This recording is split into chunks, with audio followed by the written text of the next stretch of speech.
Missing link-nya di mana tuh? Poin yang hilang di mana? Kenapa kok gagasannya tuh sepertinya tidak sampai gitu ke masyarakat, khususnya di akar rumput ya atau grassroots communities? Nggak muncul tuh. Publik akhirnya nggak tahu. Kalau misalnya dia jadi, dia mau bawa apa? Akhirnya ketika dia udah jadi, kita bingung. Ketika jadi seorang pemimpin, maka harus siap. Yang pertama, menggalang dukungan. Yang kedua, membuat gagasan. Ketika hoax atau propaganda negatif itu berlari sekencang cahaya, kita nggak bisa diam doang.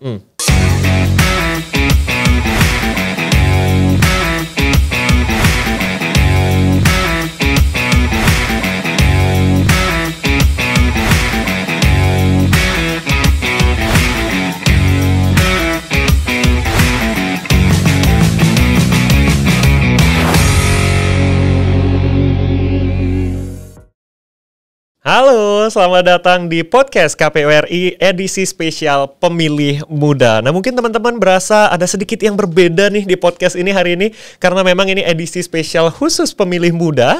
Ada saya Jason Axelino dari Universitas Gadjah Mada yang akan men-take over atau mengambil alih podcast ini. Dan pastinya saya nggak sendirian, teman pemilih, karena ada rekan saya. Ada siapa nih namanya nih? Doni Pratama Siregar. Dari FH Undip. Dari 19. Fakultas Hukum ya. Di Universitas Diponegoro di Semarang ya? Ya. Nah, gimana nih kabarnya akhir-akhir ini nih? Alhamdulillah sehat lah akhir ini. Kesibukannya apa aja nih?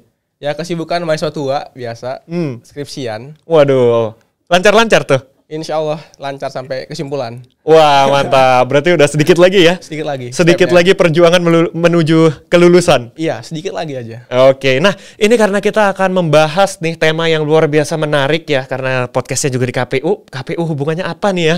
Pasti hubungannya sama pemilihan umum alias pemilu. Dan apalagi di tahun depan itu akan ada pesta demokrasi yang seru nih kayaknya nih untuk diperbincangkan. Nah, mungkin kalau dari Doni sendiri, sebelumnya udah pernah ikut pemilu atau belum? Kalau saya udah pernah. Di tahun berapa tuh? 2019 waktu Pilpres. Bisa diceritain nggak keseruannya kayak gimana waktu itu? Nah, kalau saya kan sebenarnya orang kampung ya, kebetulan di Sumatera Utara. Jadi kalau euforia itu sebenarnya karena semuanya orang kampung. Jadi ya sebatas ke TPS, memilih, habis itu lanjut lagi ke ladang, ke kebun gitu. Jadi hanya sebatas mungkin banyak logo partai atau bendera partai di kampung itu sendiri gitu. Kalau kampung di mana sih? Di Danau Toba? Bukan. Saya masih jauh banget dari Sumatera Utara. Dari Medan tuh masih 8 jam lagi. Wah. Agak pelosok banget lah kalau saya. Agak pelosok, 8 jam dari Medan, tapi masih ada euforianya terasa ya? Masih terasa. Kayak gimana sih euforianya tuh waktu itu? Euforianya itu sebenarnya sebelum mencoblos itu kan biasanya kita buat TPS-nya. Nah, kalau di kampung itu teman-teman, kalau misalnya buat TPS itu bareng. Warga desa tuh buat tenda, buat ini tuh bareng-bareng biasanya. Nah, itu kan euforianya udah dapet. Nanti besoknya itu bakal diinfoin satu-satu. Biasanya pada datang bersamaan. Saya pagi sampai siang. Karena kan kita sore mungkin ke ladang, ke kebun. Jadi biasanya tetangga-tetangga itu ngajak pagi buat ikut ke TPS. Jadi memang di kampung walaupun di pelosok nih, tapi kalau buat memilih itu pasti ke TPS. Karena emang cuma 5 menit aja kan, nyoblos habis itu pergi lagi. Gitu. Kalau di kampung kamu sendiri kira-kira ada berapa orang tuh waktu itu? Kalau di kampung saya itu mungkin 1000-an lah. 1000-an ya? Suara. Ya. Oke, kampungnya cukup besar ya. Ada berapa TPS tuh waktu itu di dekat rumah kamu? Kalau kami itu TPS-nya itu cuma satu doang, satu tempat gitu. Jadi emang coblos di satu tempat mungkin ada 3 kotak suara. Karena memang cuma 1000 suara ya, jadi ya nggak perlu yang besar banget untuk TPS-nya. Dan itu sudah lebih dari cukup ya? Iya, lebih dari cukup. Insya Allah sore selesai. Wah, mantap. Untuk melayani masyarakat yang akan memberikan suaranya di sana. Nah, tadi ini kita udah omongin ya soal bagaimana euforianya untuk lingkungan ya di level kampung gitu ya. Kalau di internal keluarga sendiri seperti apa? Kalau sebenarnya di keluarga sendiri itu, kalau dari kita, kebetulan kan saya baru anak yang bisa memilih kebetulan di 2019. Jadi anak sulung nih berarti nih? Anak sulung, benar. Jadi ya tanggung jawab beban keluarga di Doni ya? Makanya harus buruan lulus ini makanya. Itu kalau di kita bebas aja mau pilih yang mana dan gak ada gesekan apa-apa sebenarnya. Mau orang tua pilih A, mau saya pilih B, ya itu kan hak kita sebagai warga negara. Nah, kalau biasanya nih, kalau kamu melihat di dalam keluargamu sendiri gitu, apakah mereka mengenal atau enggak sih siapa yang mereka pilih? Mungkin untuk sebatas pilpres mengenal. Jadi kan kita kalau misalnya pilpres kan mungkin hanya ada 2 paslon lah ya, standarnya. Mungkin kalau lebih, mungkin pun itu harus presidensial threshold-nya terpenuhi gitu. Nah kalau misalnya di internal keluarga itu mungkin yang tidak mengenal itu DPR atau mungkin legislatifnya. Di yang pileg memang, ya? Iya, yang memang cukup banyak calon kan. Barangkali nggak semuanya mengenal karena memang kampanyenya pun nggak langsung turun ke kampung. Yes. Jadi informasi dari apa yang ingin disampaikan oleh pileg ataupun caleg itu nggak nyampe sampai ke kampung. Tapi kalau kamu sendiri, kalau misalnya mungkin keluarga nih masih ada yang kurang mengenal, kalau kamu sendiri cukup mengenal nggak untuk pileg? Kalau saya sendiri untuk taraf DPR RI sampai DPR provinsi itu masih kenal. Cuman kalau misalnya udah masuk ke kabupaten atau mungkin DPD RI itu udah nggak kenal lagi. Karena kita nggak dapat akses informasi tentang siapa sih sebenarnya yang maju. Karena kebetulan akses internet di saya itu masih susah. Jadi kita misalnya mau searching juga siapa calonnya susah banget. Apalagi misalnya DPD, DPR kabupaten itu di kita itu masih informasinya kurang sekali. Siapa sih yang mau maju, apa yang mau dibawa gitu. Iya, iya. Aku banyak nanya-nanya soal ini karena saya sendiri kebetulan pengalamannya baru di Pilpres gitu. Jadi belum pernah pileg gitu ya. Jadi mendengar cerita dari Doni seperti itu ya ternyata ya. Ternyata untuk pileg apalagi yang di level daerah, yang daerah kecil itu cukup sulit untuk mengetahui profil dari masing-masing calon ya. Yes, tadi kita udah mendengarkan juga ya pengalamannya Bang Doni gitu memilih pileg begitu. Tapi kalau menurut Doni gitu, kita itu wajib nggak sih mengenal calon yang akan kita pilih di pileg? Oke, sebenarnya kalau dibilang tatarannya wajib, menurut saya nggak wajib ya, tapi penting gitu. Kalau misalnya dibilang wajib kan berarti kalau kita nggak tahu nggak usah milih kan gitu. Tapi akhirnya penting. Nah, si calon ini pun harusnya informasi yang dia sampaikan harus sampai ke akar rumput, sampai ke kampung, sampai kemanapun itu. Karena apa? Karena namanya pileg, namanya DPR, baik itu lingkup nasional sampai lingkup kabupaten, itu kan punya dapil. Nah, bagaimana caranya dia itu bisa masuk ke sana? Karena apa? Nanti konteksnya adalah semua bacalek yang muncul atau caleg yang muncul, itu akhirnya perang gagasan. Karena bagi saya adalah, kalau misalnya kita mau jadi pemimpin, itu kita harus bisa menggalang dukungan dan membuat gagasan. Sayangnya adalah yang sampai sekarang terjadi mungkin di kampung saya karena yang banyak yang belum tahu siapa calegnya. Yang terjadi itu hanya pada konteks dukungan, tapi tidak gagasan. Kita tahu lah bendera partai bertebaran di mana-mana, foto di mana-mana, baliho di mana-mana. Cuma kita nggak tahu sebenarnya apa sih gagasan dia.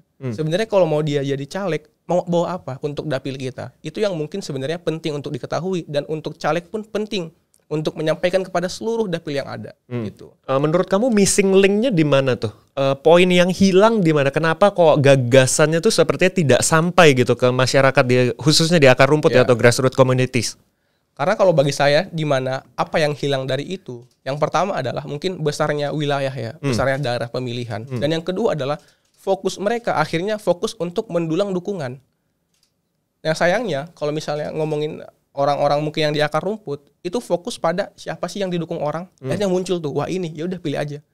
Mereka pun akhirnya nggak lagi memperdebatkan gagasan apa yang dibawa, hanya memperdebatkan siapa yang dari partai mana misalnya, udah gimana dia pernah jadi anggota nggak atau enggak gitu. Akhirnya nggak muncul tuh, publik akhirnya nggak tahu kalau misalnya dia jadi dia mau bawa apa. Akhirnya ketika dia udah jadi kita bingung karena kita nggak pernah tahu apa yang dia bawa gitu. Oke. Ini kalau kita pikir-pikir nih semakin menunjukkan pentingnya pendidikan politik ya. Nah kalau kamu sendiri dari kan anak hukum nih gitu ya, kepikiran ada ide apa nggak gitu untuk membumikan atau menggrassrootkan gitu pendidikan politik bagi mungkin dalam taraf sederhana ya teman-teman di kampungmu sendiri gitu. Sebenarnya ini bahasan saya juga dulu waktu di kampus. Sebenarnya bagaimana caranya gagasan-gagasan dari seorang pemimpin tuh sampai ke akar rumput. Nah makanya sebenarnya ada yang namanya demokrasi deliberatif namanya. Jadi bagaimana caranya untuk orang-orang yang di akar rumput pun mempersoalkan gagasan kita. Nah itu yang sayangnya belum ada. Kenapa belum ada? Ya tadi karena gagasan yang muncul pun belum sampai. Akhirnya orang-orang itu berdebat bukan soal dia caleg mau jadi apa, dia caleg mau bawa apa nih buat kampung kita atau buat daerah kita. Hanya mempersoalkan pada taraf-taraf partai apa sih sebenarnya dia gitu. Atau dia udah pernah nggak sih jadi caleg? Kalau udah pernah ya udah pilih aja gitu. Jadi akhirnya bagaimana peran kita sebagai mahasiswa adalah bagaimana caranya diskusi-diskusi itu muncul di akar rumput. Misalnya saya orang kampung nih, saya pulang kampung saya untuk di pemilu misalnya nanti. Bagaimana caranya saya bisa memantik semua orang di situ untuk berdebat, untuk berdiskusi masalah Pileg atau Pilpres. Nah, akhirnya muncul tuh yang dibilang oleh Jugan Habermas yang namanya demokrasi deliberatif. Ya. Dia bilang akhirnya orang-orang itu pun memperdebatkan, mempersoalkan apa yang ingin dibawa oleh si pemimpin. Itu yang mungkin kita bisa sebagai mahasiswa. Jadi diskusi terus sampai nantinya bakal sampai ke akar rumput. Memantik diskusi ya Iya. di kalangan akar rumput. Baik, lalu kemudian kayaknya ini perlu kita infoin juga ini ya ke teman pemilih nih, apalagi teman-teman pemilih yang berusia muda, karena tadi dengar-dengar nih ketika saya ngobrol juga statistiknya ternyata pemilih muda ini mendominasi hampir 60% ya dari total pemilih, khususnya untuk yang 17 sampai 36 tahun, 30 sampai 40 tahun lah kira-kira ya, early 40s gitu. Itu mendominasi hampir 60%. Nah, mungkin nih bagi teman-teman yang khususnya sudah terbiasa dengan akses internet dan ingin mengetahui lebih jauh soal caleg atau capres atau ya calon yang akan mereka pilih, itu bisa banget untuk mengakses www.infopemilu.kpu.go.id. Jadi di situ kita bisa cari tahu lebih jauh soal kepemiluan. Pastinya menarik banget ya ini inisiatif dari KPU ya. Ya, itu harus diakses semua orang. Biar tahu tuh siapa yang mau maju gitu. Ya, supaya apa yang kita pilih itu lebih kritis, kita menjadi lebih kritis dalam memilih. Iya, akhirnya pun kita nggak menyesal milih dia. Oke, nah di segmen berikutnya nih kita akan ngobrol lebih jauh nih soal kepemiluan, tapi kita break dulu ya teman-teman ya. Nantikan kami tetap di podcast KPU RI edisi spesial Pemilih Muda.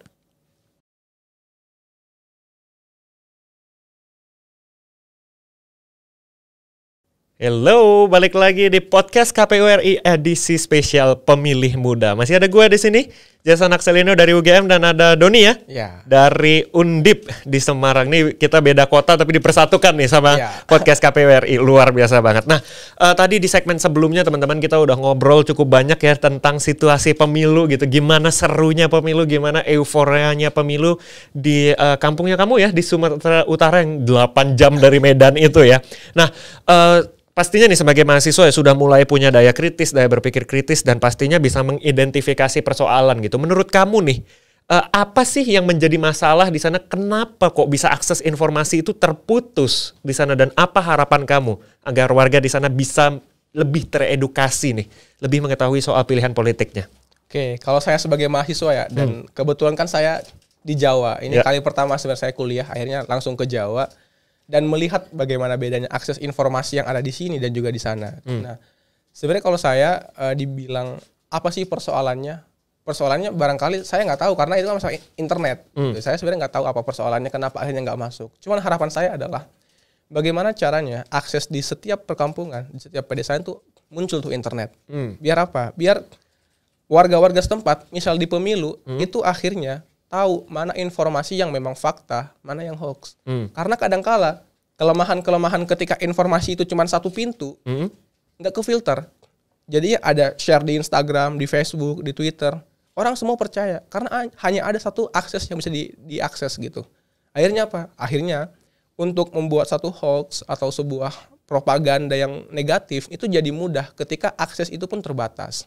Maka sebenarnya harapan saya adalah ketika memang kita ingin untuk mengurangi atau meminimalisir untuk propaganda-propaganda negatif, maka aksesnya diperluas.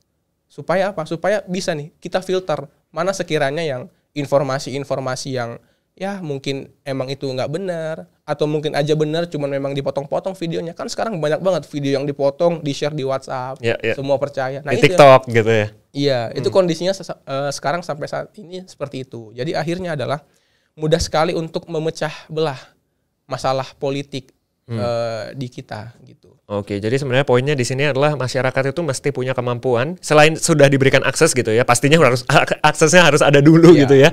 Lalu punya kemampuan filterisasi yang mandiri. Seperti itu ya, supaya tidak mudah terjebak pada propaganda.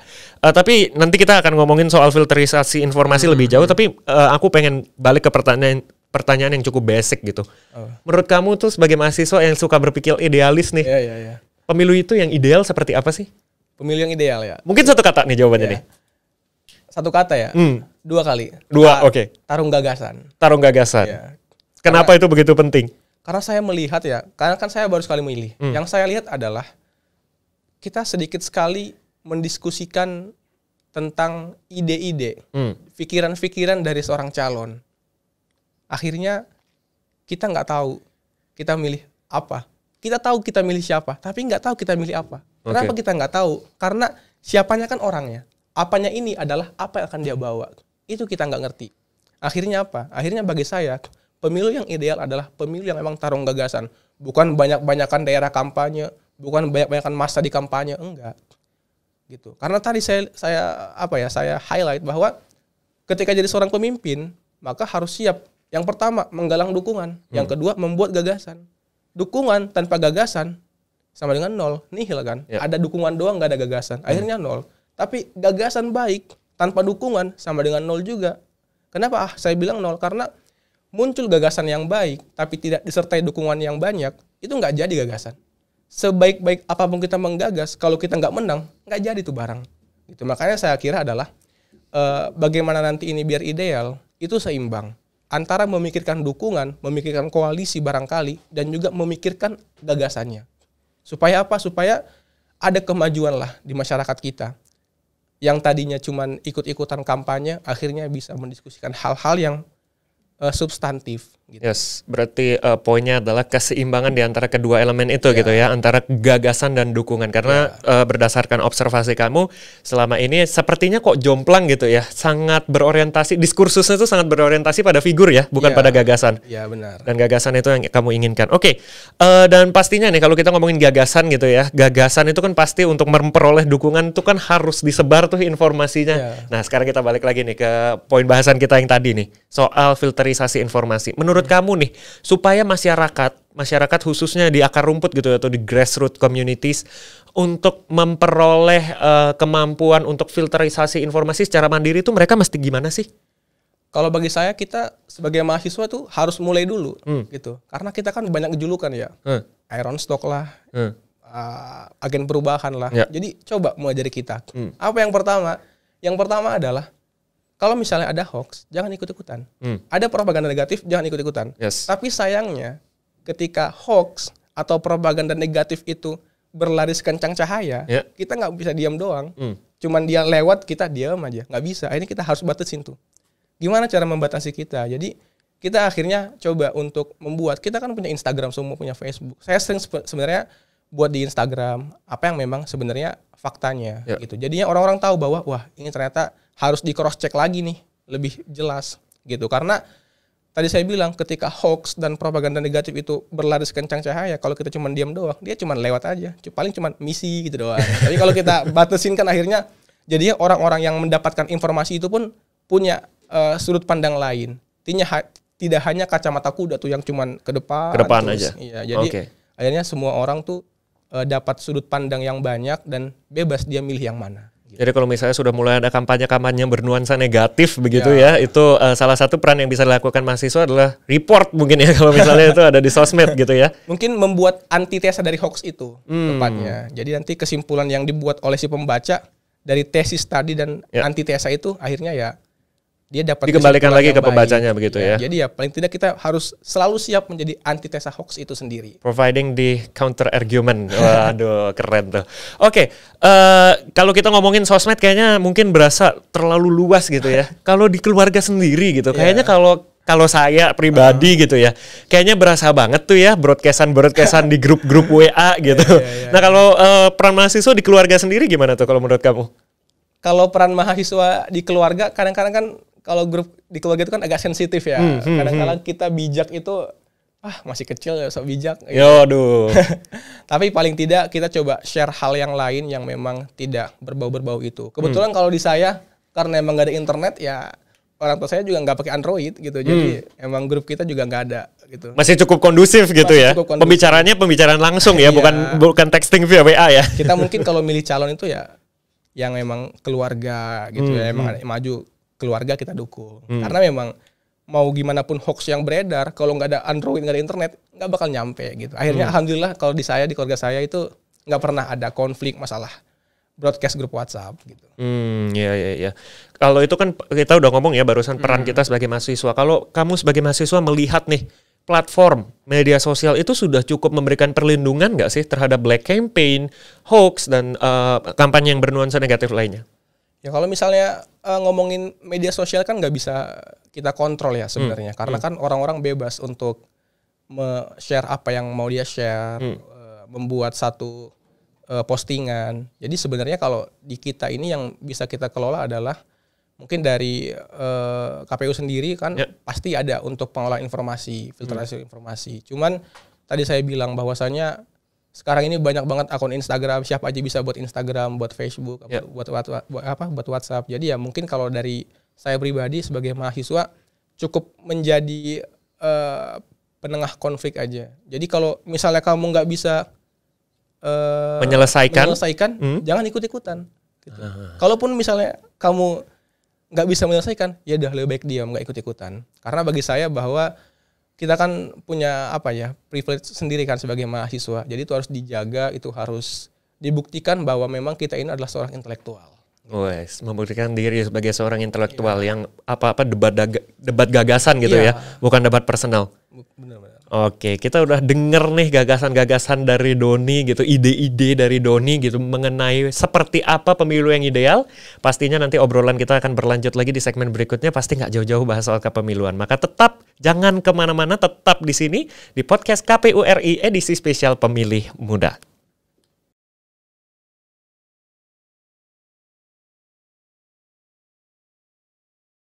Hai, balik lagi di podcast KPU RI edisi spesial Pemilih Muda. Nah, spesial banget karena saat ini ada saya, Jason Akselino dari UGM, dan ada teman saya, Doni. Dari Undip. Dari Undip, kita take over ya, atau kita ambil alih nih podcastnya KPU. Yes, kalau tadi kita udah bahas soal harapan penyelenggaraan pemilu di tahun 2024. Nah, kalau lu sendiri nih bakal milih di mana nih kayaknya nih? Kayaknya milih di Semarang ya. Udah cek DPT online belum? Oh, itu belum. Wah, gimana? Ini nih mesti dikasih tahu nih infonya nih. Jadi kalau misalnya tahun 2019 itu kan kita mesti cek manual gitu ya ke panitia penyelenggaraan pemilu begitu di level kabupaten. Kalau sekarang nih buat yang introvert nih bakal kabar baik nih karena semua bisa dilakukan secara online teman-teman. Jadi pastinya sebelum kita ikut partisipasi dalam pemilu kita harus pastiin dulu nih kalau diri kita sudah terdaftar di TPS terdekat. Nah, cara ngeceknya gimana? Cara ngeceknya bisa lihat laman www.cekdptonline.kpu.go.id. Nah, di sana tuh nanti tinggal masukin nick sama nama, nanti akan keluar tuh akan memilih di TPS mana. Nah, kalau lu nih kan asalnya dari Sumatera Utara ya. Lalu sekarang mau memilih di Semarang. Emang udah yakin bakal bisa memilih di Semarang? Nah, itu masih bingung itu gimana caranya? Nah, ini juga nih sharing sedikit nih ya, karena kebetulan waktu gue 2019 itu kebagian pilpresnya itu di Jakarta, karena gue kan orang Lombok teman-teman, wah Lombok pride gitu ya, orang Lombok karena waktu itu merantau di Jakarta, jadi mesti registrasi dulu, registrasi pindah memilih. Nah, registrasinya bisa dilakukan di mana? Itu bisa dilakukan, ada banyak caranya teman-teman, tenang aja. Yang pertama, itu bisa lihat atau datengin PPS di desa atau kecamatan. Nah, tapi kalau bingung mungkin nggak tahu gitu ya, desa atau kecamatan mana, itu bisa ke KPU di level kabupaten atau kota. Nah, nanti di sana tinggal ngomong aja gitu, mau pindah memilih. Nah, nanti disiapkan dokumen-dokumennya. Oke, gitu. Berarti aku harus ngurus dulu ya, biar milih di Semarang. Iya, nah karena tadi dengar-dengar juga untuk menghindari ya, petugas di TPS yang kelelahan gitu, jadi jumlah pemilih itu sangat didistribusikan secara merata gitu. Jadi harus dipastikan, harus dicek-recek lagi karena bisa saja dalam satu rumah atau dalam satu kos-kosan gitu misalnya gitu ya, itu bisa memilih di 2 TPS yang berbeda. Itu untuk melindungi petugas pemilu kita nanti supaya mereka nggak kecapean. Begitu, jadi pastikan cek and recheck lagi. Nah, teman-teman kita juga selain podcast di sini tadi sudah sempat juga ya kalau teman-teman ada lihat di Instagramnya @kpu._. Nah, teman-teman, jadi kita selain kita ngobrol di sini, tadi kalau teman-teman sudah melihat juga di Instagramnya @kpu_RI, itu sudah ada questions bubble tuh di sana di IG story-nya yang bisa kita jawab nih kayaknya, yang bisa Doni jawab maupun mungkin nanti aku juga bisa jawab gitu ya. Nah, ini ada pertanyaan pertama dari @purnamaviha. Pertanyaannya, tanya dong calon pemimpin ideal untuk bangsa itu yang gimana sih? Oke, pemimpin yang ideal ya, saya nggak ambil yang spek nabi lah ya. Waduh. Kalau saya pengennya itu pemimpin yang ideal itu adalah pemimpin yang berani datang ke kampus. Jadi sebenarnya wacana untuk kampanye di kampus itu saya sepakat sebenarnya. Karena memang rumusan ataupun muatan di undang-undang pemilu itu di pasal penjelasan itu sebenarnya dimungkinkan untuk melakukan kampanye di ibadah, tempat sekolah gitu. Mungkin kalau saya di sini fokusnya ke kampus, karena kan kampus kan wadah intelektual, tempat orang-orang akademis. Jadi tuh saya pengen orang-orang politik nih datang ke tempat ataupun lautan akademis gitu. Kita kan sebenarnya sudah bosan lah pada taraf-taraf kampanye ataupun debat yang protokoler gitu, yang tanya jawab. Kita datang dulu nih ke kampus untuk mendiskusikan gagasannya. Nah, bagi saya itu pemimpin yang ideal. Jadi dia berani datang ke kampus mendiskusikan gagasan dia kepada siapa? Kepada orang-orang yang memang ahlinya. Gitu. Jadi ngomongin A di tempat yang ahlinya gitu. Itu kalau dari saya. Buat aku sih, aku juga setuju banget ya, meskipun ini juga masih wacana karena masih dimatangkan juga gitu secara spesifiknya. Tapi menurutku aku setuju banget karena supaya kadang calon-calon ini sepertinya tampak kurang ya counter argumentnya ya. Kadang bisa dengan senang gitu ngomong tanpa data yang jelas. Nah, ini bisa dipastikan, bisa diverifikasi live di hadapan mahasiswa, apalagi mahasiswa-mahasiswa yang aktif nih pastinya ya, yang kritis. Oke, lalu kemudian kita beranjak ke pertanyaan kedua. Ini ada dari @mumung140. Tahapan pemilu apa yang paling menarik untuk yang mahasiswa UGM, mungkin aku ya, dan Undip. Mungkin kamu jawab dulu deh. Ya. Aku karena dari Fakultas Hukum, jadi tahapan yang paling aku suka itu sengketanya. PHPU di MK sebenarnya. PHPU itu apa tuh? Mungkin bisa dijelasin ke teman-teman. Perselisihan hasil pemilihan umum. Oke, jadi kalau misalnya ada yang kurang setuju, ada sengketa antara kubu A sama kubu B misalnya. Saya paling suka di bagian situnya, karena kan kita sebagai mahasiswa hukum tahu nih apa sih pelanggaran-pelanggarannya, bagaimana sih bersidang di MK gitu, dan deg-degan juga kan lihat hasilnya ataupun dengerin keputusan MK, karena kan putusan MK kan final dan mengikat. Jadi kita tuh kalau di 2019 lumayan deg-degan juga, ini MK bakal mutus apa nih. Kalau saya tahapannya itu paling saya tunggu, paling saya suka gitu. Kalau dari Jason sendiri gimana? Nah, kalau aku sih karena kalau kita bicara pemilu itu kan bukan soal nyoblos doang ya. Jadi itu pemilu itu tadi juga dengar-dengar itu lebih dari 20 bulan ya. 20 bulan sebelum hari pencoblosan itu sudah dimulai, ada verifikasi dan segala macam. Kemudian pencoblosan, terus kerjanya KPU itu juga nggak selesai sampai pencoblosan gitu. Ternyata bisa 10 bulan sampai 1 tahun pasca pemilu itu masih bekerja.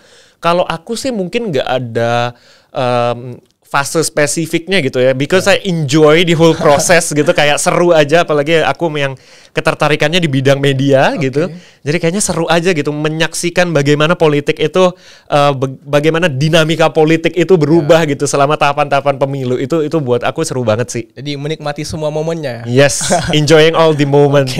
Oke. Nah, karena kita udah ngobrol cukup banyak nih dan pertanyaannya juga sudah kita jawab. Kayaknya kita mesti closing nih. Closing ya? Udah selesai ngebajak kita nih. Iya, kayaknya udah habis waktunya buat kita ya teman-teman ya, karena kita juga harus gantian dengan teman-teman yang lain. Maka kayaknya sudah tiba saatnya untuk kita pamit dari sini. Ya. Supaya nggak kayak beberapa orang yang tidak mau beranjak dari kursinya gitu ya. Ini saatnya kita pamit teman-teman. Kalau begitu saya Jason Akselino dari UGM dan saya Doni Pratama dari Undip. Dari Undip kita akan pamit dari podcast ini. Sampai jumpa di kesempatan berikutnya. Dan pastinya tetap saksikan podcast edisi spesial Pemilih Muda yang diselenggarakan oleh KPU Republik Indonesia. Karena pastinya podcast KPU RI terdepan bicara kepemiluan. Bye!